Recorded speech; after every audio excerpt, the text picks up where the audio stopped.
Greetings and salutations, everyone. I do hope everyone is still doing well, and welcome to tonight's second half.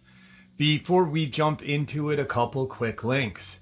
As many of you know, I rely on Patreon, PayPal, channel membership, and the merch to help the channel to continue to grow and go. Links to Patreon, PayPal, and channel membership is in the description below. Merch displayed directly under the video. Also, Dogman Frightening Encounters, Volume 1 through 3, the audiobook versions. They were written and researched by Tom Lyons, narrated and produced by me, Jeff Nadolny. Those audiobooks are available on Audible, Amazon, and iTunes, links to which are also in the description as well. And finally, last but definitely not least, if you'd really like to help support this channel to continue to grow and go, simply subscribe. It does not cost a cent. Click that like button, takes half a second. If you don't want to miss out on any of the informative uploads I put out daily, click the bell icon. And folks, please leave a comment and share the video. Why? Well, because these things really do help the channel to continue to grow and go. They definitely do matter, and they are appreciated. And now, everyone, I have taken far too much of your time. Let's jump in to tonight's second half, shall we? At the end of this upload, you will see a video that I was inspired by this gentleman to capture while going to the real Conjuring house with my daughter Isabel. There's a legend of the crooked neck lady in that house, and countless videos have been made doing research in the house, and I honestly feel like the evidence that I captured with Isabel that night is probably some of the best I've ever seen. And that's not me tooting my own horn or whatever you call it. That is just, honestly, if I saw this anywhere else, I would be blown away, because the location and what we captured fits hand in hand. Just really amazing, but not as amazing as this next person you are going to meet. He worked hand in hand with Ed and Lorraine Warren. He was friends with Father Malichi Martin, who was a Jesuit priest that battled demons. So let's get into it. Okay, so today's interview is a friend of mine. His name is Jimmy Patito. He worked side by side with the Warrens as a videographer, photographer. He also was acquainted with Father Malichi Martin. He has done and been part of many paranormal investigations, seen exorcisms with his own eyes. And actually, I was joking with him last time we were talking, and I said, wow, I said, you have your own portrayal in the Conjuring movies. And we laughed about that because he really does. So let's get into it. All right, everyone. I have been waiting for this interview since I had the honor of meeting this person. I was shocked, actually, when they reached out to me and said they were a subscriber of the channel and that they had been at the Paranormal Con that me and my daughter had gone to, and we didn't connect that day. Right now I have Mr. Haunted, Jimmy Patito, with us. How are you, Jimmy? Jeff, I'm happier than the yellow-necked mountain warbler swinging on a branch of a hickory tree in July. Awesome. I am just as excited. I have been looking forward to, you and I have talked as friends. I do consider you a dear friend. But we've never had the opportunity to just sit down and talk about the paranormal. I've read both of your books, the one that you co-authored, and then the newest, Mr. Haunted Origins. which congratulations on that. I'm very proud of you. And thank you. I know you are proud of yourself on that one. So I'll just start off. What got you started in the paranormal? Like, here's this young guy in, Connecticut. What got you going? This is why I wrote the book. When I was a kid, Jeff, I was a nerdy little kid. Now I'm a nerdy man. My earliest influences were what made me who I am was I hope some of your listeners remember Kolchak the Night Stalker, which was a huge influence on me. They based the X-Files on this TV show, and it was in the early 70s. I was a little kid, and it was on every Friday night, and it was about a reporter that there were murders in town or whatever, but of course none of them were regular. It was either a vampire, a werewolf, or a zombie. So it was that. And then in school, we didn't have the internet, so we got this little pamphlet that used to come around, and you choose books that you want, and then like a month or two later they come in, and all they cared about were UFOs or ghosts or even urban legends, conspiracy stuff. That's what I liked. And there was a few UFO incidences when I was a child, and one kind of haunting type thing that was the reason I said I gotta learn about this, because it was so impactful at the time that it changes you.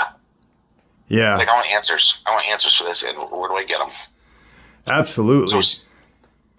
And the one more that's very important, I was trying to include everybody. There's called, that's not like nowadays where there's so many TV shows on the paranormal, you got to really search for them. And there was a show called In Search Of, when Leonard Nimoy was the host, and each week they'd have In Search Of ghosts, UFOs, Bigfoot, and one particular episode one week was In Search Of Ghosts. And Hans Holzer was the guest that week, and he was telling the viewers that, you don't have to have a haunted house. You don't have to live in a haunted house or be at a haunted location to see a ghost. You can see them wherever they want themselves to be known. So I was so happy to be informed of this. I asked my mom for a flashlight, turned all the lights off down in the basement, and I went down with my flashlight trying to find a ghost. And that was those are big influences. Yeah. Until I'll jump to here, and then you could get into this if you want. Yep. Then, so I was always interested in this. Had a huge interest because of an incident. I can tell you about that if you want, and the UFO ones. Let me tell you about the one incident when I was a kid. You tell us whatever you want. I really want to hear it all, to be honest with you. I did not grow up in a haunted house. Okay. I was a creepy little kid, would try to, move a matchbox on my kitchen table with my mind powers. Yeah. For hours, I'd stand there trying to, and it didn't happen. But one night, my parents were divorced, and my mom had a guy over, and they were in the kitchen, and she I remember this like yesterday. Goes, Jimmy, I'm having somebody over. She wants privacy. Stay in your room and don't come down. They're just having dinner, I said, okay, Mom, no problem. So I went upstairs to my room, and it was around 7 o'clock at night, and it was summer because it was still light out. It wasn't like a scary atmosphere. Right. And I was laying on my bed reading a comic book. I think it was the Mets game was on the radio. I was just listening to it for background. And I had an AM radio, so that's all I could listen to. And I was laying on my stomach with my feet bent in the air. You could picture that. My feet were bent over my back, kind of. And all of a sudden, the radio started changing stations. So I was confused. And then even as a kid, I said, it must be some kind of interference or something. Yeah. I don't know how radios work. And then I kept doing it. So I peered over, and you could see the knob on the radio moving back and forth slowly. Yeah. So, and it was freaking out. It was different back then because, like you just said, there was an actual knob, to where radios now, there's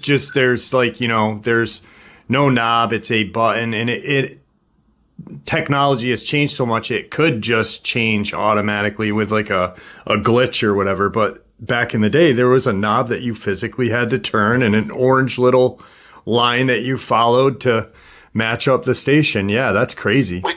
And then it was a knob like the size of a coaster. Yeah. It was that big. So I see it going back and forth. And then I start panicking. I'm like, oh my God. Of course, you jump to ghost because you don't know anything else. What else? It's a ghost.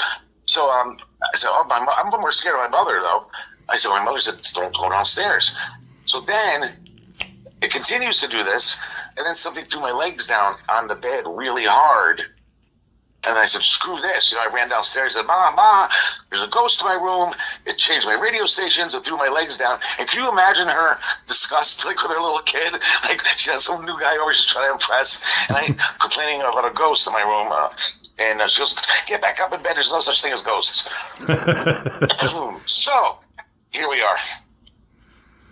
Now, what's the story with that UFO experience? Oh my God! And I feel bad because people are going to hate me, especially the UFO researchers, because I think there's people that made like their whole living on UFO research, and they do talks and stuff. I've had way more than my share of UFO experiences, and it's like that's not even my thing, and it's becoming one of my things. But the first one was, and this is how Kolchak the Night Stalker. I'm very particular with dates because I was a little nerd. Right. I used to keep my stats when I played baseball, and I was very particular. And whatever year Kolchak the Night Stalker was on TV, that's how I know what year this happened, because I had to watch it every Friday night at 8:00. And my mom asked if she was going to see her friend that night. I said, Mom, Night Stalker's on. I gotta watch Night Stalker. She made a deal with me. There used to be these old radios that you could get CBS and ABC on, just the audio. Okay. It's called some kind of multi-band radio. So she goes, well, you can listen to it on the way home on the radio if you want. I was like, all right. So we're going on the way to her friend's house, and we're on this bridge, and if anybody's familiar with Connecticut, it used to be called the Q Bridge. It connects New Haven with East Haven, and it's about 100 feet off the water. And I'm sitting in the passenger seat, and I see this thing like parallel to me, but like 100 feet off the water, and it was a sphere with spikes coming out of it, and it was very symmetrical, the spikes coming out, and every other one had like this red light at the end of the spike. And I said, Mom, what's that? She's like, I don't know. And then I was thinking in my head, is it some kind of is it a weather thing? I don't know what it is. I never read about spiked UFOs in my UFO books I had. Yeah. So then it starts doing these random skittering movements. Like there's no pattern to it. Just over there, boom, now it's over there, now it's up there. So it came and went. Then we went to her friend's house.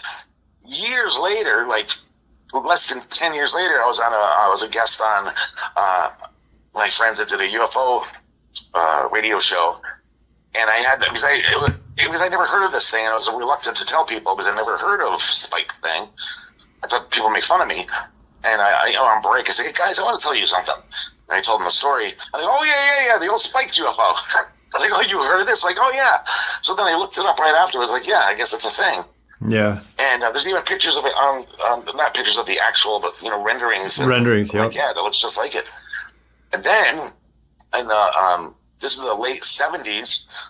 My parents were divorced, and my dad was driving us to his house, and we're driving down a 4-lane highway, very busy section, and we look ahead, and every car is parked off the side of the road.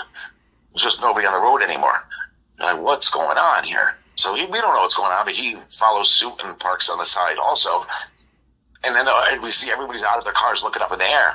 And there's this thing, and I was upset because I always want to see a flying saucer. And this was a cigar-shaped one.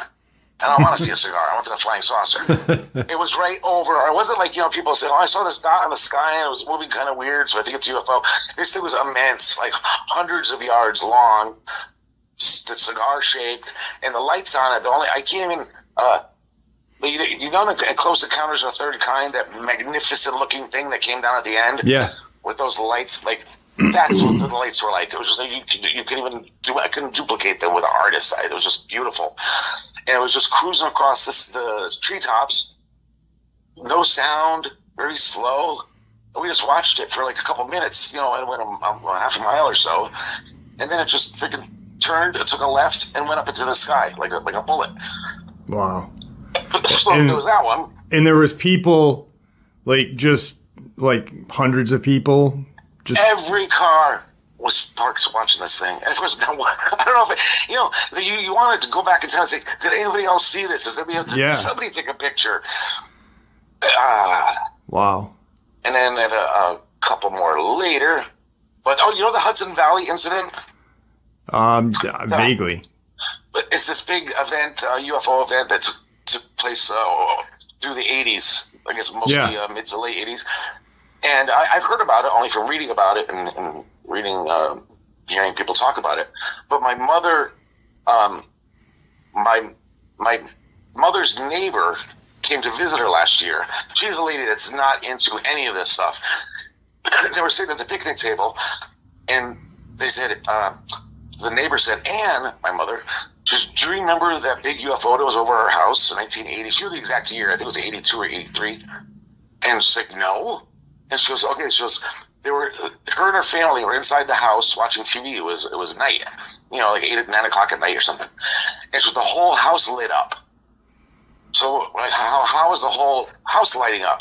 So they went outside and they saw this black boomerang shaped thing. I forget how many feet she said or how wide it was, with pink lights on it.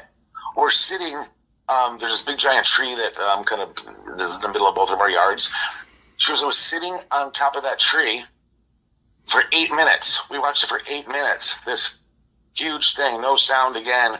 She described it just like everyone else did that saw this, that saw this incident. And then I'm mad because it was there for 8 minutes. It zoomed across our neighborhood and went over a mountain. But I was so mad because this thing was like one of the most major UFO sightings, in the United States. It was over my head for 8 minutes. I didn't get to see it. Yeah, there's a bunch of books. Linda Zimmerman wrote a lot of books about the Hudson River Valley, and it started with that book. But then she wrote more about maybe they were attracted to the location because of the magnetic attraction, satanic activity, like occult activity, cryptid activity, and she incorporated a lot of that in her books. I don't know if you ever read one of her books, but yeah, I haven't. I know. I think I know her though. Pretty interesting. Well, you know everybody.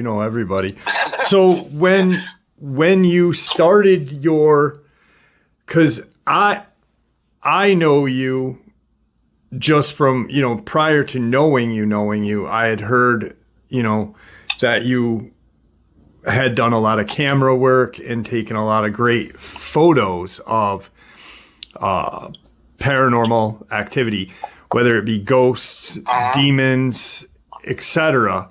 When did that all start for you? That's perfect. Perfect segue. You know what I want to mention before we forget, Jeff, or else it'll be very sad. Amy, my little sweetheart, who introduced your show to me, we wouldn't be on if it wasn't for her. Right. Yeah, absolutely. Thank you, Amy. If I forget, you kill me. Yeah. So, kill us both. So like I said, when I was a kid, I collected books. I was interested because of my little ghostly experience. So when I was in college, the Warrens were coming to do a lecture around Halloween. I was a freshman. And also another huge influence was the Brown Lady of Raynham Hall picture. Yep. Which was in a book I had called Real Ghosts. And I had that since I was 11 years old. And I had the picture of the brown lady, the famous picture that depicts a woman descending a staircase. So it looks like the woman that supposedly haunts this manor in England. So I was reading about it, and they called it a psychic photograph. And I said, wow. It's like they said this is a picture that you take a picture, but you don't see what you see after it's developed. Yeah. You see images on it. So I said, I want to get one like that. So I said, that's what where do I go? There was no haunted places. I was a little kid. So in college, the Warrens came to talk to us, and they showed that same picture on their screen during a presentation. I'm like, I found my people. They like that stuff too. So then they said, there's lots of haunted cemeteries right here in Connecticut. And they talked about the Brown Lady picture. So I was like, oh, I didn't, I wasn't even aware that there are lots of places you can go to and take pictures. So I went to Union Cemetery is in Easton, Connecticut. And there's been sightings of they call it the White Lady, since the 1950s. Multiple witnesses, police officers, multiple sightings of this lady. Nobody knows who she is, but I said, well, as soon as I was able to find out where it was, I said, I want to go. And I was really under the impression, naive kid, that she walks around. And if you spend enough time there, you can get a picture. So I went there with a couple rolls of film, and I waited patiently, an hour or two, and I saw no ghost. I was very disappointed. Yeah, absolutely. And I said, let me take 2 of my rolls of film just because to say I was here. And that could have been the end of my little career there. But when I got them developed, I got some very strange images on some of the pictures. Even then, you're skeptical. He's like, well, was it foggy? I know it wasn't foggy. I wouldn't take pictures in the fog, but, what could have been fog or exhaust from a car? Or, it's not like, what is this? Right. So but you were in a cemetery at night, correct? Right. Flash. You were using a old flash camera? Excuse me. Yeah. I knew that was going to happen. I was using flash, yes. Okay. 'Cause I didn't know any better at the time. And then I even learned about all the stuff that flash could do, iris lights, all this stuff from a photographer. Because I wanted to know. If it's not genuine, I want to know. Right. And I started taking a picture purposely. I take pictures of car exhaust, cigarette smoke.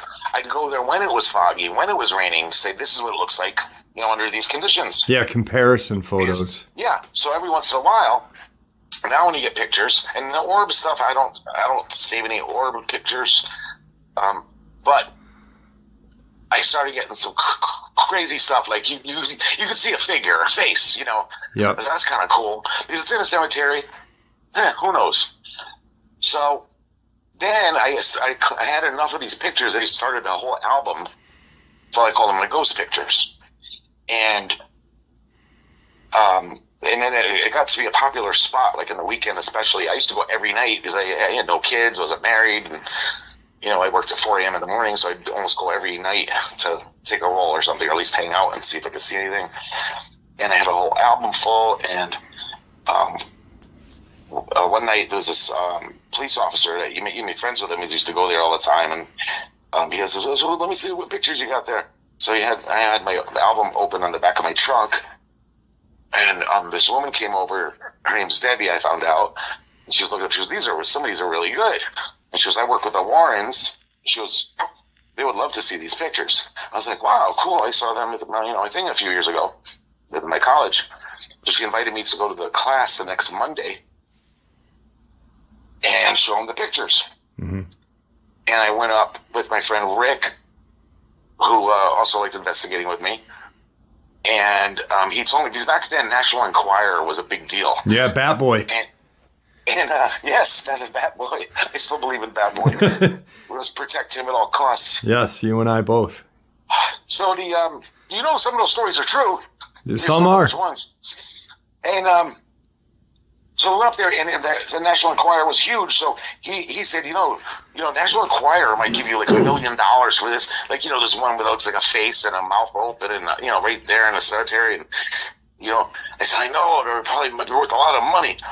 And he goes, make sure they don't take them. I said, no, they're not taking these. So then we get up there, and of course, there was about like 12 to 20 people there, and Lorraine, and they're looking at my pictures. I'm like, holy mackerel, these people are just in my college talking about this stuff, and now they're looking at my pictures. Cool. So then Lorraine, she goes, oh, honey, these are really good. Can we have them? I said, of course you can have them. So I had negatives, but still, they were so nice. And what was cool was, within a year, they incorporated some of my pictures, because they had a really cool one from Dudleytown, if anybody's familiar with that, and a couple of the other local cemeteries. And they incorporated a few of my pictures into their presentation. Okay. So, like, a few years later, I went to go see them, and my pictures were in the show. And it was really cool, because they'd call me up and say, hey, one of our students took this picture. You want to come up and talk about it? No, terrified of public speaking, but you get used to it. And that's how that started, investigating with them. That's awesome. That's awesome. That's an amazing story right there. And they weren't famous at that point. Like, I think they may have made like a couple of TV appearances being interviewed by local news at that point, right? Yeah, I think locally there probably were like some little local celebrities. Yeah. In the college circuit, people began to learn who they were. But I was saying, it was very different back then because look at the difference. But Ed always used to like go to a diner after we go to a case. So we come back anywhere from midnight to 3 o'clock in the morning, driving back from somewhere. And we always stopped at the same diner on the way back to their house. And I remember people whispering, just like they show on the. In one of the Conjuring movies, they go, look, those are weirdos or something. Right. Like, that's the way people talked about them. And when we were sitting there, I was like, oh, my God, these people are brutal. Yeah, it was a whole different climate. It was a whole different climate back then. And nowadays, hey, can I get a picture with you? Can you sign in my napkin? Yeah, absolutely. So you meet the Warrens, and you then start going on cases with them. You don't have to go deep into all of the cases, but is there a case that you went on that sticks out the most for you, that affected you the most? Yes. There is one that sticks out the most. And especially because it was, and I talk about this in the book there, it was very special because it was the first one. Remember, they had a large group. Like, if you go to they call it classes or meetings. And the same, they call it, what's the word for it? They call them this, whatever we met on Monday, so they call it classes or meetings, whatever. But on any of these Monday night classes, there could be anywhere from, 10 to 30 people. Yeah. And people would come and go. Some would go for a few months, never come back. Some there for years. So it was always a changing crew. And there's people that didn't go, that were still part of their group. So it was a large group, and you couldn't take everybody to all the cases all the time. So especially when you're new, you'd usually go with more seasoned people. So we'd always go to a house with, we were new, so they'd send us with other people that were more experienced, or with with them. So the first time me and Rick, Lorraine called us up and just, hey guys, there's a house in Waterbury, Connecticut, that the woman is on her front steps crying, and she will not go back into the house until somebody gets there. Are you guys available? And I remember I said, we never went anywhere by ourselves. It was always in a large group or a small group, because we were learning, And it was the first case that we got called on, like, ourselves. It's like, heck yeah, well, we're going to go. I don't know how we found the house, because there was no Google then. I don't even know how we found this thing. But just like she said, we're driving around, and it was hard to read the street, the numbers on the houses, because it was getting dark. We weren't familiar with the area. And then we see a woman crying on the front porch. So that must be the place over there, And then and we got up there. She's very frantically trying to tell us her story. Like, we're just parking the car, trying to get our stuff out. And she's crying. She's I think she's 19 or 20, 21 years old. She's a very young girl. She already had, I think, a 3-year-old boy. And she was saying that she keeps seeing this shadow figure. And she's not go back inside the house. She's terrified.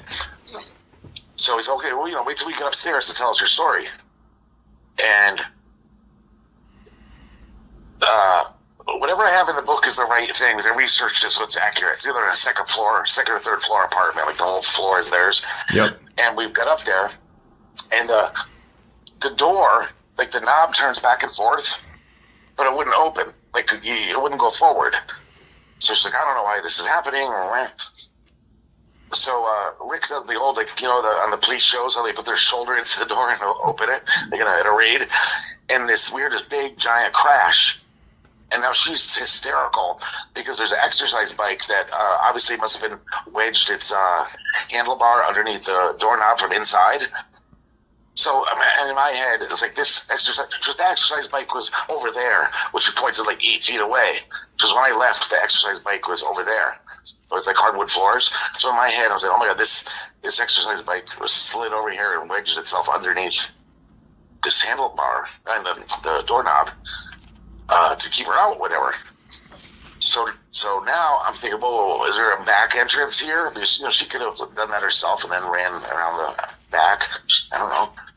And then we go to the back door, and because of some recent fire, I know it's against codes, I'm sure, but the whole back door was like blocked off or something, and they had it nailed shut because of whatever they were doing there. So now I'm like, wow, I said either she's telling the truth or something going on here, or she's just totally making up stories. Right. So her son, who was very little, her mom used to watch the kid a lot because of the stuff going on, and her husband worked nights. So she's home by herself a lot when all this stuff was happening. She's terrified. So I said, let's set up in her little dining area first. So I had, the video camera on her, the old-fashioned tape recorder in front of her. I had my little, hand camera, and me and Rick are interviewing her simply to get her story from, how did this start? How long you been here? From the beginning. And she starts telling us her story, and she keeps trembling and pointing her shaking finger across the room, saying, don't you see it? Don't you see it? And we're like, we don't see anything. She goes, it's right there. Don't you see it? What are you seeing? She goes, it's a shadow figure. It's like a man right there. We don't see anything. Right. So I said, we don't know. This might be a bust here. So now she goes, it just went. We go out further, and she goes, now it just went into the bedroom. We don't believe her, honestly. So we say, okay, show us where it went. And we go down the hallway into the bedroom, and she's pointing. She goes, don't you see it right there? And now me and Rick look at each other like, well, I kind of do see something. And it's just like she said, it was like a man outside of the wall. Like it wasn't on the wall. It was like it was like 2 feet in from each corner in the back left of the room. And it was just standing there, just a shadow. And she goes, do you see it? I'm like, well, I kind of do see something there. And then I look over to Rick, and what terrible investigators we are, because I left my camera, my video camera, and everything in the other room, because I frankly didn't believe her. So, this might be an opportunity of a lifetime to get an actual picture of a shadow man. Yeah. And I said, well, do I risk going back to get the camera? Because then it might disappear, and I'll never see something like this again. And he goes, let's try to touch it. I said, all right. So we were about at least maybe 8 to 10 feet away from this thing. And we literally took like maybe a step and a half towards it very slowly. And it turned to its right and walked into the wall, the side wall. And then in my head, it looked like it would have went into the hallway on the other side. So I quickly ran around to see if it came out the other side. It didn't. But so then, now we believed her, of course. So now we got the whole story, and if you want to hear more of this story or it's the Muffin Man chapter in your book, which I was gonna. It is the Muffin Man chapter. Yeah. I didn't know that was a thing either. Yeah. I was gonna say that right after that. I like that you knew that. But apparently, I didn't know this at the time either, but stacking apparently is a fairly common thing with some hauntings, and especially poltergeists. Can you tell the audience what stacking is, please? Stacking, yes. This is what I said. Choose whatever I have in the book. I don't remember the exact things all the time. Very young girl. She would bake muffins, for example. And she put them on top of the refrigerator. She's smaller than I am. She's probably 5 feet tall. She put them on top of the refrigerator and towards the back, just so her little 3-year-old son wouldn't see them and try to get at them. Yeah. And even if he can't get up there, okay. And then they go shopping or do whatever they're doing throughout the day, and they come back home, and she go to get the muffins, and the dish is there, the little doily or whatever she put underneath is there, but the muffins are missing. So she blamed her, husband or boyfriend, whatever, and she's like, did you take these? Well, why would I take them and not admit to it? Like, what? And then I think somebody broke into their place, was taking stuff, but it was only baked goods they take. And then days later, they should be in she was going in the closet to get the vacuum or something, and she found the muffins all stacked up in the closet. So that kind of scared her. And another time, she made cookies. It's the same thing. Put it on the refrigerator towards the back, and it did whatever they were doing. And later, the cookies were missing.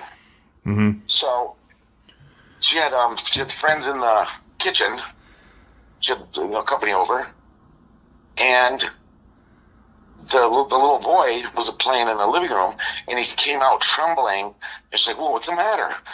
And he couldn't even talk. He's like, his hand's trembling, and now he's pointing towards the back of the couch in the living room. And she goes over, and there's a big stack of cookies in the back of the couch, which is, it's not scary to think about, but it's kind of creepy. Like, why is that like that? Yeah, it's not. Nobody understands. It's not scary to think about, like me and you talking about it or people listening to it. But if you're in your home and there's this random stack of cookies with no explanation, it's creepy. Yeah, it's creepy as all can be. Yeah. So now and then there was complaints of the boy would also. She'd check on him frequently because she's scared of what's happening. And one day she checked on him in his bed and he was sleeping, but every toy from his toy box and the closet was piled on top of him, stacked. And we tried to duplicate it. She was like, you can't just pile stuff on top of your body. Like, it just doesn't work. Right. Like every toy was stacked on top of the kid. Then sometimes he'd come out and he'd be all bruised. And he said he has a new friend named Bobby, I think it was. And she goes, well, Bobby, that was his imaginary friend. And she goes, why, did he hit you? She goes, yeah. So sometimes Bobby's mean to me. So we don't really know what happened. But then there was this other, now it's getting a little violent. And I'm sure I'm missing a couple things. One time in the shower, the shadow thing, pulled the shower curtain. While she was in the shower, pulled the shower curtain out and scared her, and she put a towel on and ran into the street. I'm going to forget, that's most of the idea here. Yeah. So we went there for weeks as investigators. Because, we're trying to get evidence for Ed and Lorraine. I think the best thing that was working for them, because we were just investigators, so it wasn't our job to solve the problem. It was just, hey, try to get some evidence on camera or tape or audio, whatever. Yeah, like fact finders. Yeah, and then we go back to them and let them deal with it. Yep. So we just go back and try to get evidence. So eventually the people were it was the end of their lease. Oh, I forgot one of the best parts. The little boy had LA Gear sneakers, the kind that light up when you walk. And like I said, the mother used to come over. The woman's mother used to come over a lot and help her with the kid. And they were moving out. At the end of it was the end of the lease, the end of the month. She goes, you guys could do whatever you want if you want to do experiments, whatever, and whatever. So they left behind the pair of sneakers. So I was like, well, aren't you going to take the sneakers? And she's like, well, because they also complain that the sneakers blinked at them at inopportune times, like when they're not supposed to. And they thought it was a spirit trying to communicate because nobody was walking with them. They just start blinking back and forth. And the lady said, it seems like they're mocking me. So I said, well, maybe the battery's broken or, they're defective. She goes, no, you don't understand. She goes, I saw them walk across the boy's room with no feet in them. Yeah. So, of course, can I have them? You got a picture of him in the book, guys. This right here, this is the book. Really quick. Mr. Haunted, Origins.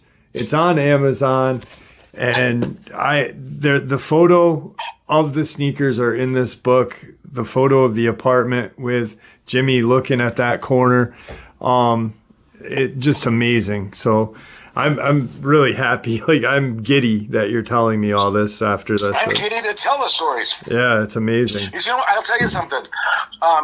If people don't know me, they understand. They won't understand, but people that know me, I don't embellish anything. I don't stretch anything. No.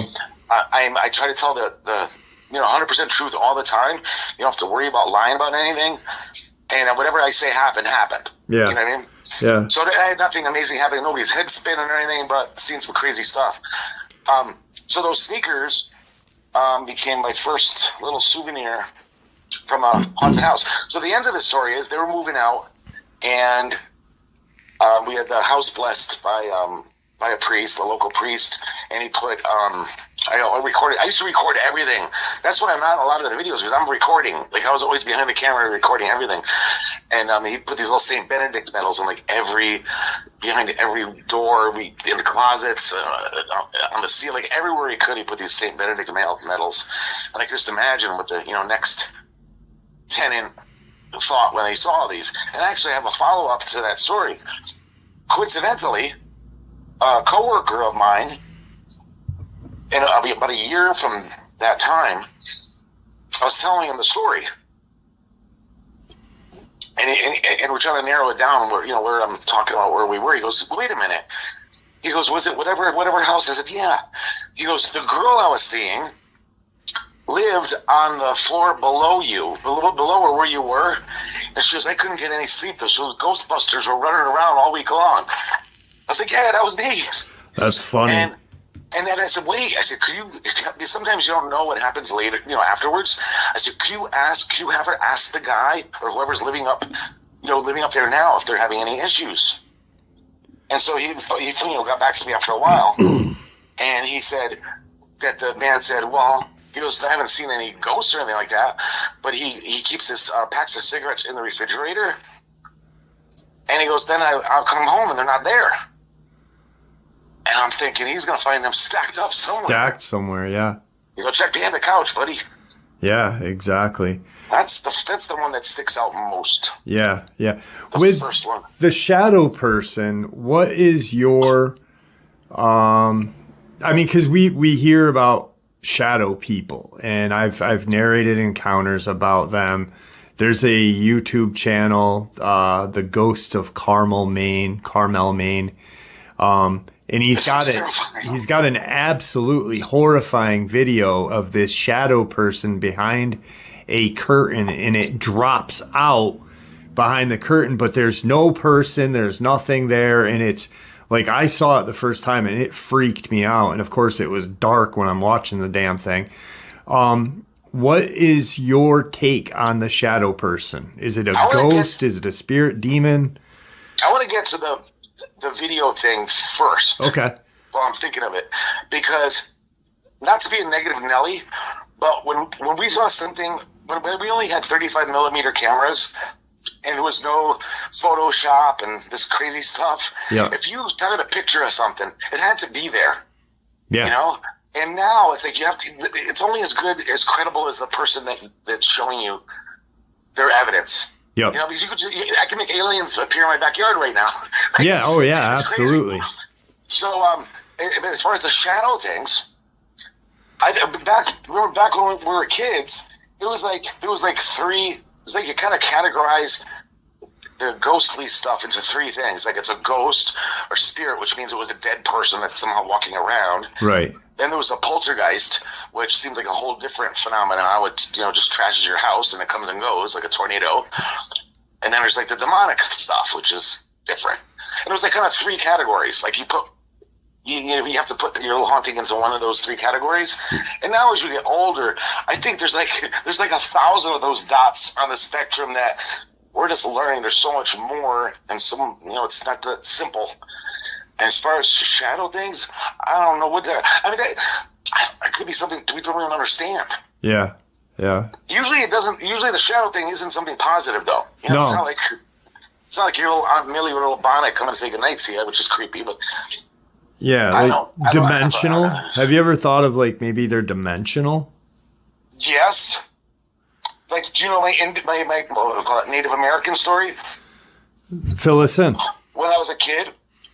Which is cool, as I said, I was even interested in urban legends as a young child, because I lived right across the street from Sleeping Giant, which was a mountain that the story is that this giant used to terrorize the townspeople. Yeah.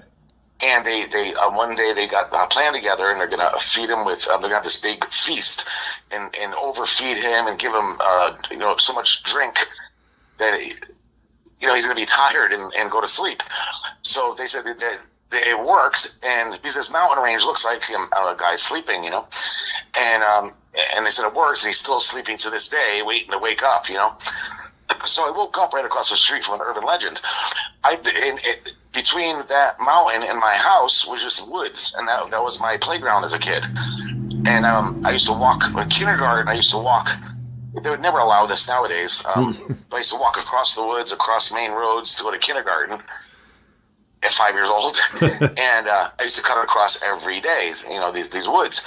And one day I was coming home from school, and there was this old ancient wooden fence that ran across the woods, and half of it was falling down, and over time just falling apart. And I would always take the same route back home. And one day I was walking, and all of a sudden I see, and back then we called him an Indian. I saw an Indian standing, leaning against one of the posts of the fence. I saw his profile, like from the left, the whole, from top to bottom, solid. He had no shirt on. He had like the typical pants you'd imagine on. He had a band around his left arm, and his right arm was it was perched on top of the fence post under his chin, like he was looking yonder, like in thought, right. Pensive. So I'm looking at this thing for a good, not a second, a good few seconds. Let it sink in here. I'm like, what is he doing here? I'm thinking it's a real person. He's like, but what's he doing here? And then he slowly turns and looks at me and kind of like jumps back with his head a little bit, like he was shocked to see me. Yeah. And then poof, he's gone. I saw him enough that I know what I saw. But and as a kid, I always said that's a ghost, But because of his interaction with me, I'm wondering in his time, did he see me and I didn't belong there? And he was like, "Who's this kid? I don't belong there." Yeah. So I think there's a lot of overlaps and all that interdimensional stuff going on that we don't know about. Yeah. The in Andrea Perron's book, she with the Conjuring House, she mentions there was a time that she walked into the dining room, and I don't know, have you been to the Conjuring House? Yes. Okay, so the far back room, and then you pass the stairwell, and then there's that kind of middle room. And she had walked into that room and saw this kind of like... it was like a family? Yeah, like a Quaker kind of esque family sitting there eating. By the fireplace. And they both saw each other, and they both had that shocked look, like the ghosts were shocked to see a human. And like the two realities overlapped a little bit for a second. That's what I think happens more often than we think about. With a lot of these things, I think it's just two realities overlapping for a second somehow. A complete glitch. But it makes sense. Yeah, it really does. It makes the most sense out of anything. Yeah. Yeah, and a lot of people don't think about that, like what these things are seeing, on their end. They obviously have to have some sort of... They might have wrote a book in their day saying this weird family was walking by us while we were at a fireplace. Yeah. Interesting. Like this girl had these strange clothes on, and you often wonder if that time crossed over. So I believe in all that stuff. Yeah, interesting. So that was your first case with Ed and Lorraine Warren. How long did you work with them for? Or like a student under them for, or whatever? For most of the 90s. We started, it was on 92. Okay. Where we first went. And then for, years, like 92, 93, 94, 95, 96, 97. But then there's a time where you just kind of like, you feel like you graduated a little bit. Yep. And we wanted to have our own group, only because... at the time it was frowned upon, but because the group was huge, and a lot of these cases we'd go like to maybe the first interview, and then never because they were doing so many at the same time. It's not like we have the internet now where you can put everything on a program, and so you can look at it and say, okay, we got all this stuff going on right now. Like there's no way of keeping track of all these cases for us anyway. And we're always curious, what happened to these people? What happened to these? And then we find out, like, one house, like, they said multiple groups, like, every night of the week, 3 or 4 different people. And it's for one reason, to try to capture evidence. And for two, it was like to give everybody a chance to go. So I understood it, but it was like, I wanted to follow a case from beginning to end and find out how the whole thing works, like the whole process. I don't even care if it's, a real bad case. I just want to see how it is from beginning to end and, see how the whole thing works. Yeah. So we started our own side group, which we just want. They had the worst of the worst cases. Everybody says, especially with the Warrens, oh my God, everything they did was demonic. It was like, but everything, they were getting the worst of the worst cases. Like, they weren't going to the house where we saw Aunt Millie walk by with a candle. Right. It was like, my kid's getting smashed in the head by something. They went to that one. So yeah, they were going to the worst cases, and we said, we just want a regular. We want that Aunt Millie ghost. We just wanted our own little. We did our thing on the side, but that all backfired, Jeff. Really? The first case we had with the little side group there, and mind you, I still kept coming to class every week. And they'd be talking about us, like, oh, that other group that formed, like, yeah, that's me. It was us. But the first case that we got was this house in Massachusetts, which I think I changed the name of the town. I think we'll call it the Devil in Deerfield chapter. Yeah. Where we were just looking for a regular haunting. We didn't want something bad. And this started off like, they'd heard some scratching on the walls. I was 18 years old. Her and her boyfriend had their first apartment together. They went to the house. They spent all their money fixing the house up, making it the way they want. They got white carpeting throughout the first floor. Yeah. And they were upstairs. When they were upstairs sleeping, they used to hear scratching on the walls, and they instantly said, "Okay, we have some kind of rodents or something." So they said it was really weird because we went to the yellow pages, like back in the olden days. I don't know if they do now, but the telephone companies would throw the yellow pages, your telephone book, on your driveway. On your driveway and on your porch, yep. They just hand them out. So she was the one we got. She said, we opened up the yellow pages, and there's an actual, one of the ads circled with an arrow to it. So we called them. And it wasn't part of the ad. It's like somebody did it. And so they called them, and they couldn't find anything.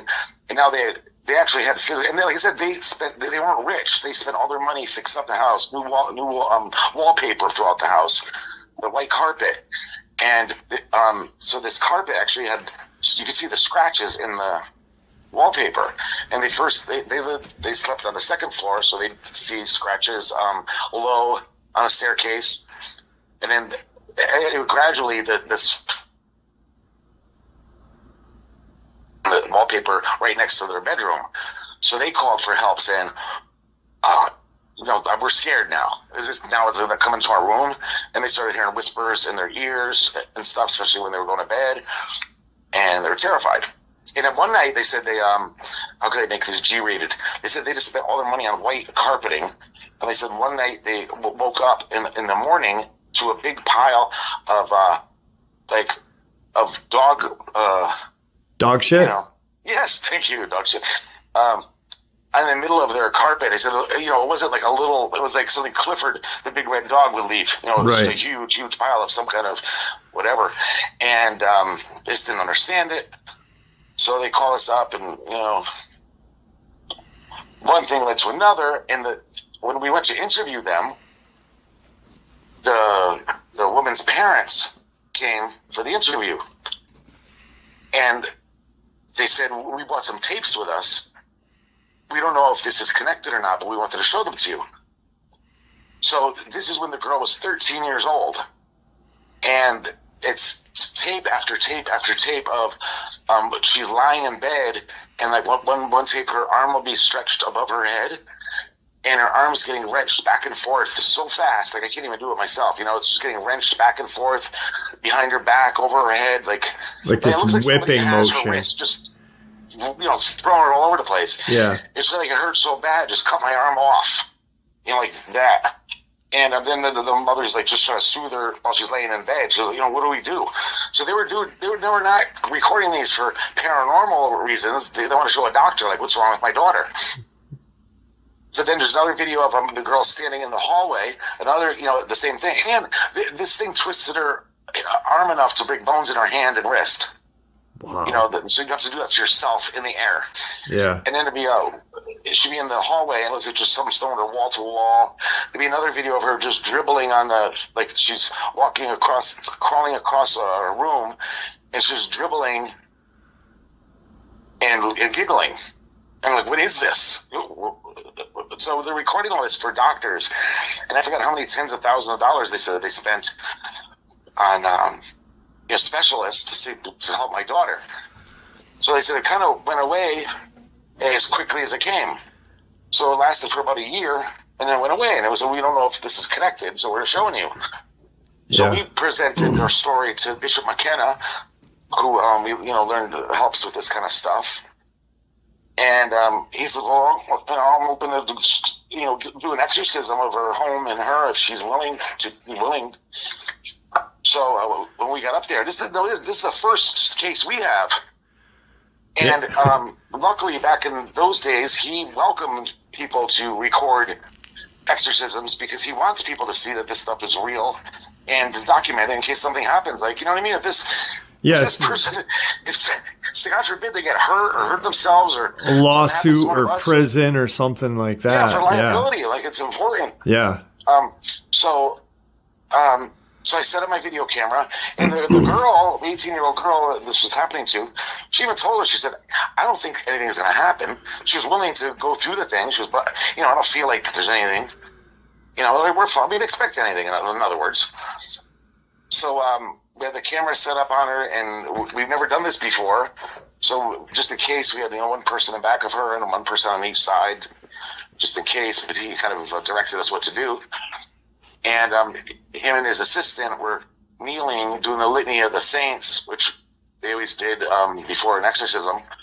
And just as he started doing that, she started, her eyes just changed, and she started moving around in her chair, very uncomfortable, just like she's not comfortable, side to side, and trying to get up a little bit, sitting back down, oh my, what's going on here? So then he directs, he finally faces her and starts this thing, and she starts freaking out and screaming, holy shit, this is whatever it is, it's real. And so now she's trying to get up, going after the priest. So luckily we came prepared. He had restraints, so we restrained her at her ankles and wrists. And this went on for an hour or so.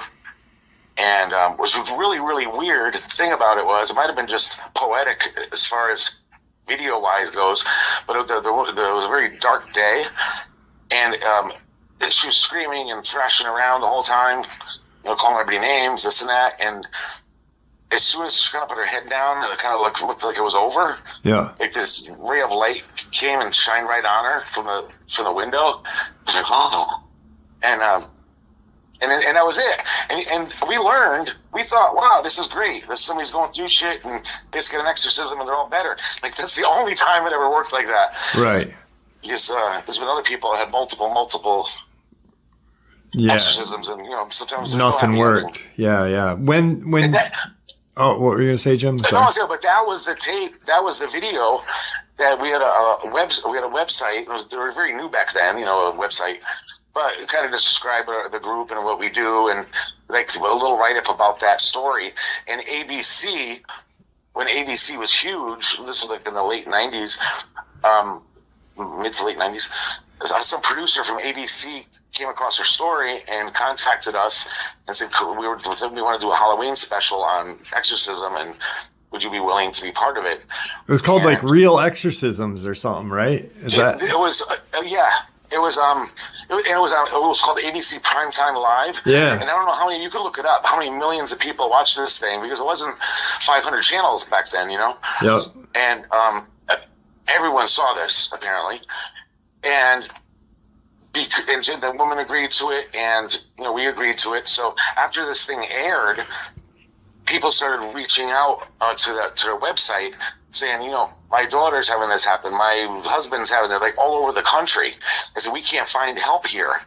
So our bishop here was willing to help people, but, we couldn't go all over the country and do everything. So it's like we almost created an underground exorcism team where we started compiling churches that like the traditional Catholic Church. Yeah. That people that still believed in this stuff, and you didn't have to go through years of trying to get permission from the Vatican and all this stuff. You still wanted proof, and you wanted to believe the people, but we're just throwing them around. But there's still so we started this like network where we started compiling all the people from different states on where you can get help in your area, because we can't help everybody from here. But we also had people from all over the country coming to Connecticut. So it became a weekly thing. On Wednesdays was Exorcism Day, and we'd have people from all over the country coming here, and that's when we were doing this every week. It became a thing. Just to jump back quick on that, the young girl from Deerfield, that when you said her eyes changed, did they go black? What do you mean they turned changed? Blue. It's like they turned blue. They're brown. Oh wow! They changed I even looked back to see if my video even captures it, because it's old freaking. It looks creepy because it's old video. Yeah. But I believe she had brown eyes. Her eyes look blue on the thing, like almost like they changed color.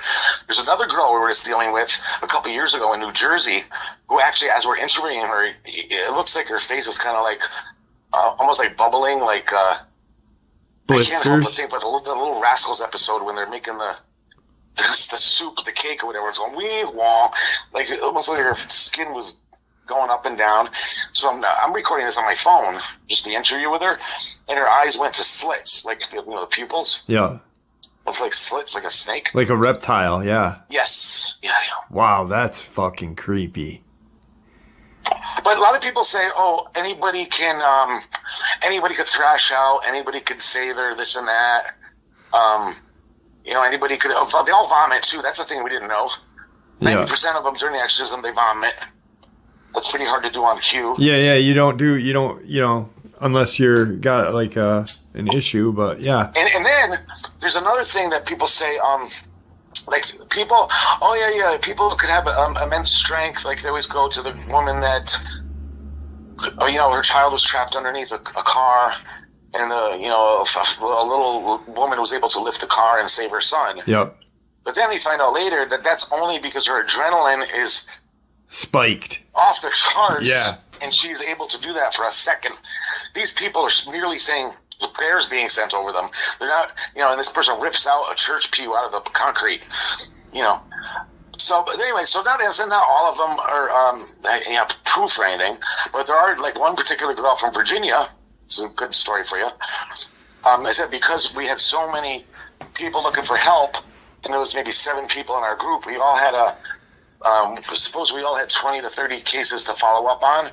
So I'd have my own cases I'm working on, and this was a case somebody else in our group was working on, and she was from Virginia. So all I knew is that this woman from Virginia is coming up, and the person in our group believes she's having issues, and this exorcism might help her. That's all we knew about her. And somebody else is picking her up from the airport to come to the church. And it was a thing where we knew it was going to be every Wednesday at 4 o'clock at the church. So whoever was available from the group to come, you were invited, to help restrain or whatever. So this woman was getting driven in from the airport, and me and a police officer was in our group, and we got there early. We were setting up the altar area with the chair and the restraints and the vomit bucket, which became a regular thing. And we were sitting there waiting for this woman to come, and he said, he goes, I got to an argument with my mother last night on the phone. I feel terrible. He goes, as soon as they, it's like you're in church, so you feel holy. Yes. He goes, I got to go apologize when I get home. So it was just a thing in the conversation we're having. So later, the woman comes in. She's undergoing her exorcism. She's the one that bit me on my arm. She's trying to gouge her own eyes out. Wow. Like she's in there with her fingers, and I'm holding her hands back, and she bites me. That was my reward for helping. And so, anyways, during this exorcism, she's she broke out of her restraint, biting me, trying to go after the priest. And then during one of the quiet times, she's just sitting there looking at the priest say the prayers, and she turns and points her finger at the cop. And she goes, "The way you talked to your mother last night, that was disgusting." And then just went back to, the priest. Yeah. Like, that scared me more than any face, any screams, any threats. She knew something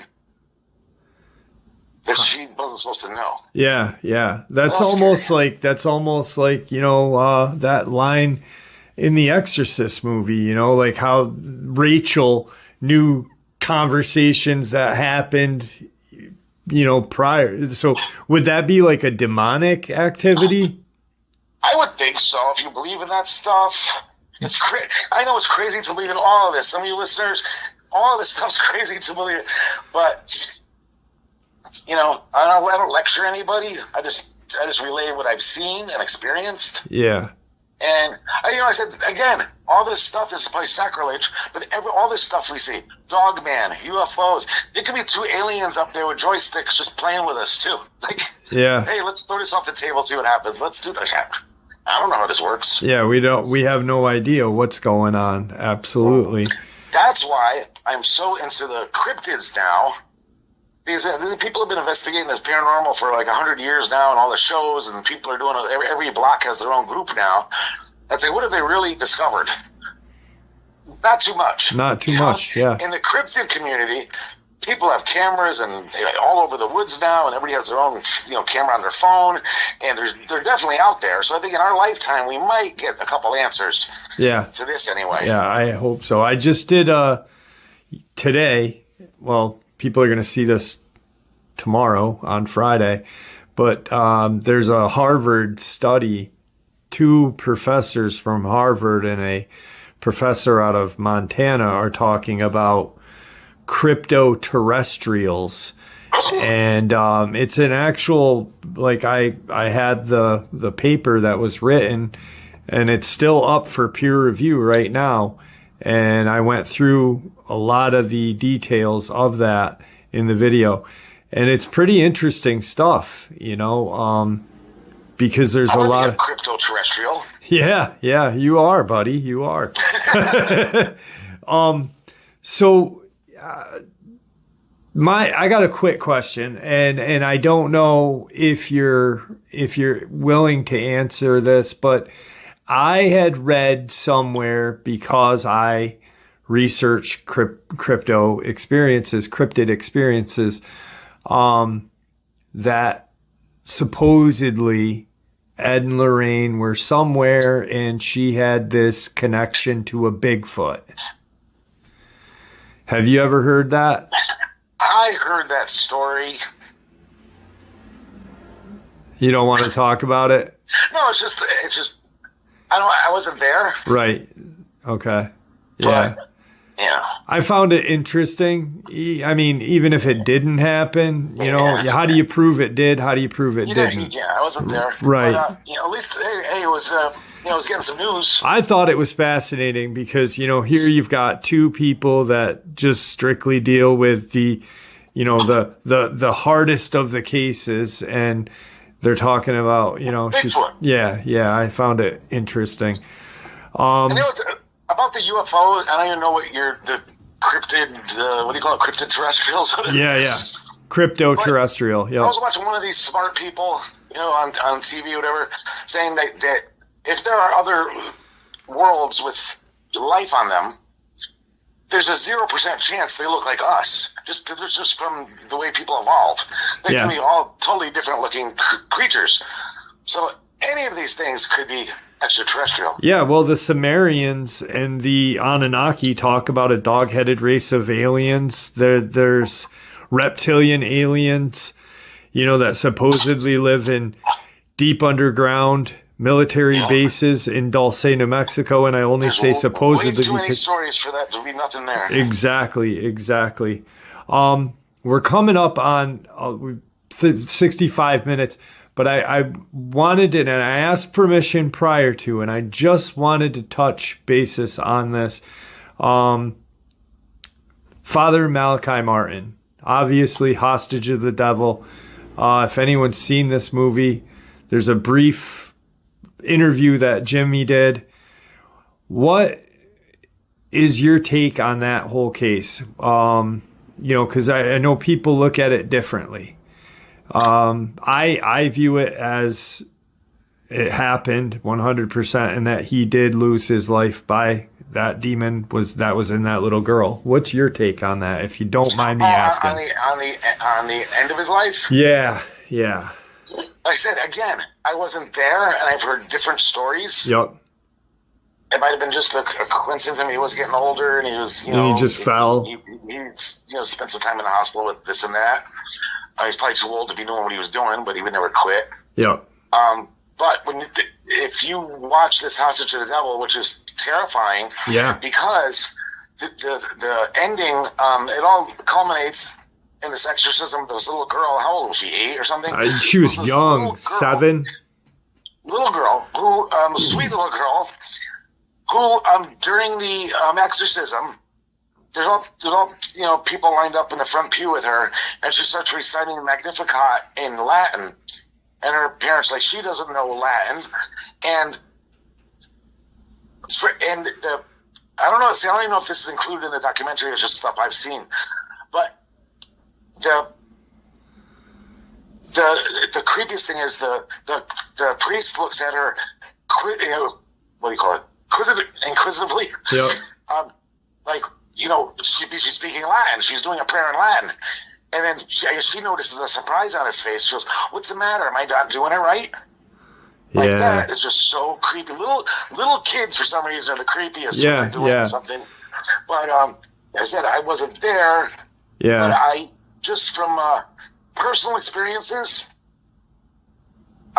during exorcisms, another common thing that happens is they threaten you.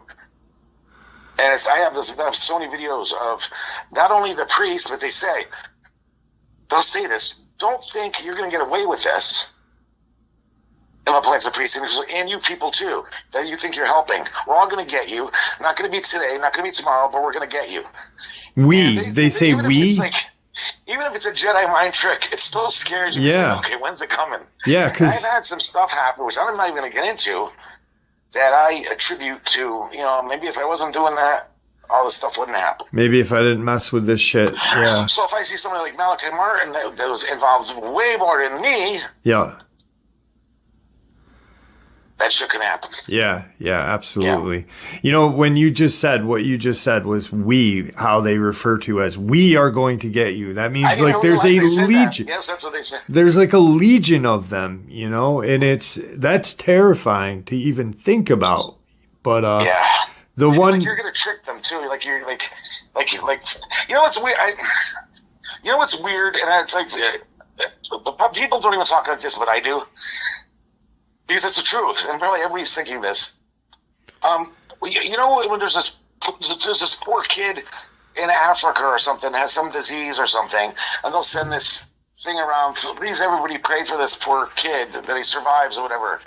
And you have millions of people, and I've seen prayer work before. I'm not saying it doesn't, but if millions of people are praying for this poor kid, and he dies. Yeah. But then then you're just in a church. In an hour segment of time asking for intercession to help this person, and you're expecting that to work. Yeah. And sometimes it does. You never know. Yeah. I'm saying it's weird how they've done, like I said, they said some things work in God's time, not ours. Yeah. And we don't understand everything. We don't. We definitely don't. So at least I'll admit it. Yeah. Before we end, I just wanted to say one last thing. About the little children thing. The one thing that stuck out with that movie with me was the end of the exorcism when Father Malichi Martin looks at the car, looks at the girl, they're leaving, and she does that kiss, that whore-esque kiss to him. A woman would do. Yeah, and it just, kind of lost his mind on that. And like you said, she was this sweet 7-year-old little kid speaking Latin, little dress on. So creepy. So I got something to say about that actually, Jeff. Yeah.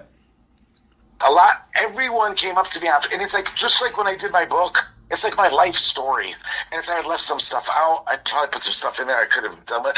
But it's like you're never happy with it. As soon as you're done with it, you're saying, I should have done this, I should have done this, or I should have left this out.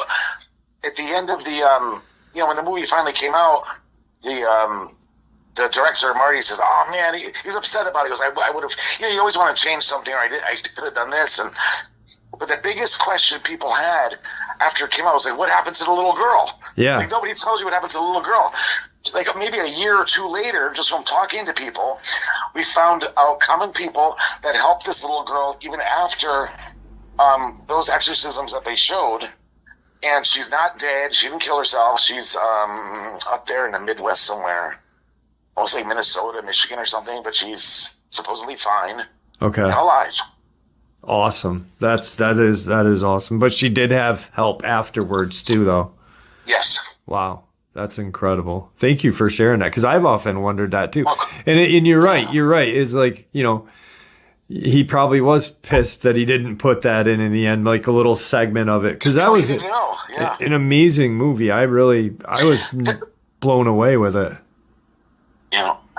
So, Jimmy, I really appreciate you sharing a brief look into, and I'm holding up your book right now, Mr. Thanks. Haunted Origins. Please check this book out. It's on Amazon. Is it available on Kindle or Not just yet, because it's a whole different format that I wasn't aware of, that I have to change everything into a certain format to get it into Kindle. All right. I don't know how to do and it it's yet. and he did it right. It's $20. $20 is $20, guys.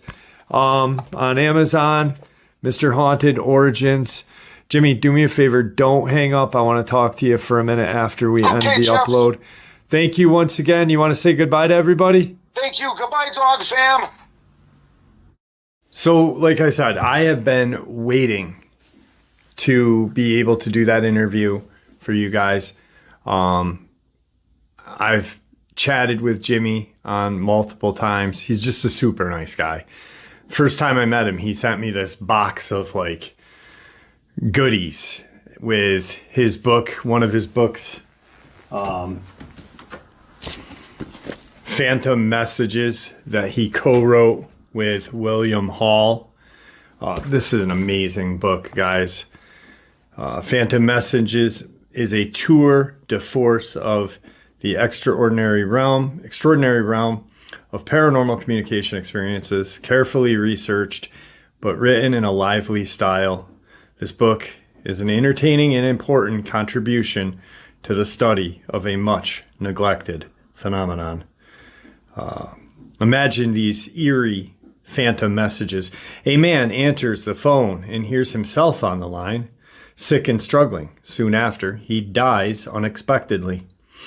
You thought about calling a friend but never got around to it. He calls you back. Your message was on his voicemail. You receive emails from a deceased friend. He predicts your injury weeks before it happens. Someone or something sends you computer messages and with startling predictions that all come true. Amazing book. If you guys get a chance to pick this up, Phantom Messages, Jimmy Patito and William Hall, and then Mr. Haunted Origins. What we talked about in this interview briefly is discussed in more detail in that book. Truly amazing. I want to also thank Jimmy for clarifying the end of Hostage of the Devil. There is a movie and the book, and it is about Father Malichi Martin, a Jesuit priest who was, I believe, kicked out of the Jesuit order. But still, once you're a priest, you're always a priest.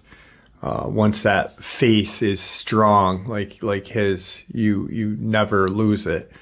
But I never knew what happened to that young girl. And, it's just nice to know that she's able to, be grown and live out her life. Is the room that's a hot spot.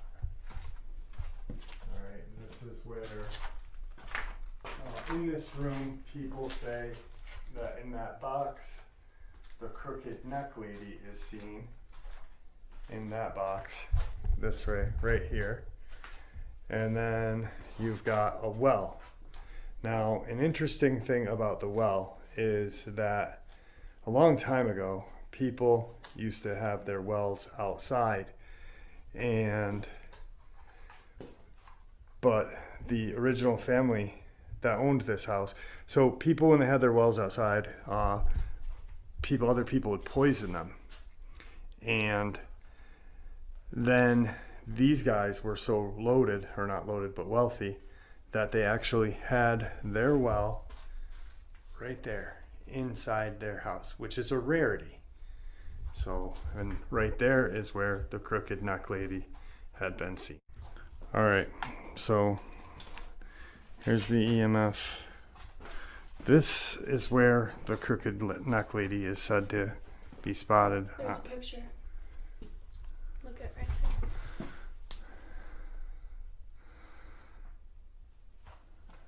I'm seeing it. That's the crooked neck lady. Huh. Oh, and that one. And right there. So, Oh.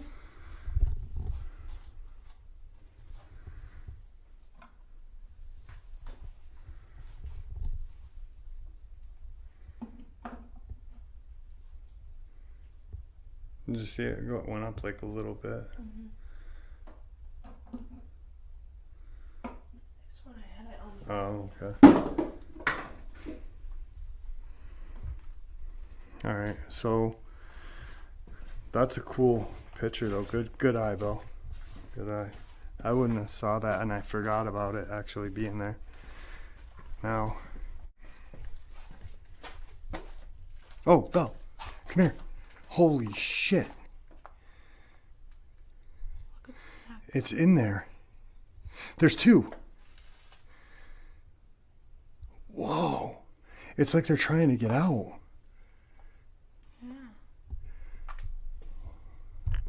Hold that right there.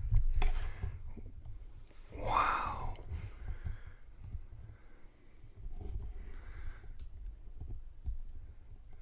Where'd the other one go?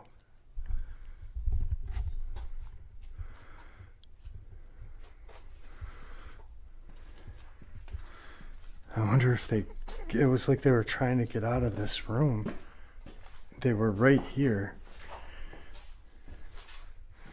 Really? I thought one of them was sitting right chair behind you. Nothing. There's two. Whoa. It's like they're trying to get out. All right, folks, what an amazing interview. Jimmy is just such a nice guy. Both his books are available on Amazon, Phantom Messages, and also Mr. Haunted, The Origins of Mr. Haunted, Jimmy Patito. And an update, Jimmy and I are going to be working on a book together. He asked me to do a chapter in his new book, or a story in his new book, and we got talking. We ended up talking for, I don't know, almost about an hour and a half, just randomly one day. And I told him about Kirk and the Nephilim and the underground base of Mount Shasta, what Kirk had seen prior to ending his suffering himself. And he's like, you need to put that in this book. You need that. I need that in this book. And, you know, I feel honored. I really do. Jimmy is just such a nice guy, and an amazing, dedicated researcher to the paranormal. And there you have it. I do hope you all enjoyed tonight's second half as much as I enjoyed sharing it with you. I'd like to thank you all for supporting this channel. It is, after all, your support that helps this channel to continue to grow and go, and what gives us all a place and a chance to share our experiences and theories judgment-free. Everyone is simply treated with the respect that we all deserve. That is because of all of you, so thank you. Stay safe, happy, healthy, and ever vigilant, keeping an eye on our children, pets, family, and friends. These creatures are real. These events have happened. Share this information with those you love and care about, and it may just help save their lives someday. Until next time, never stop asking questions, never stop searching for the truth, and God bless you all.